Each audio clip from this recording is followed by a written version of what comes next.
Servus heute auch. Aber Derek hat Rap. Was machen wir denn heute? Kunst in erster Linie. Wir Ja. waren letztens nämlich in Berlin, haben so einen schönen Beat gebaut mit dem Tommy. Und ich würde sagen, da recorden wir heute das erste Bier nach dir.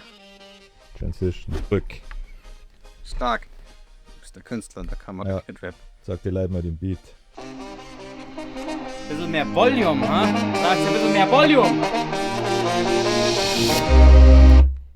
Haben noch was vergessen? Nämlich Nachbarn. Bin nicht alles, ich hab nicht aufgeräumt.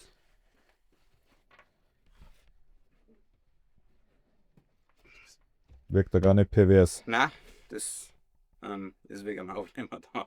Sagen, was in dem Zimmer ist. Ja, doch, klar, ist kein Problem. Nicht jetzt. Ich bin jetzt auch da.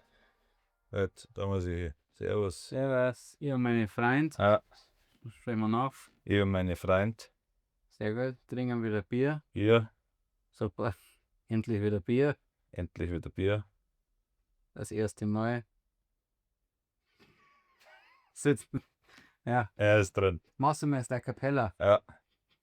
Ich und meine Freund. Leise. Leise. Na gut, dann Feuer frei. Ich und meine Freund! Ich hab wieder Bier! Ich und meine... Sorry, war zu früh dran. Ja, war super.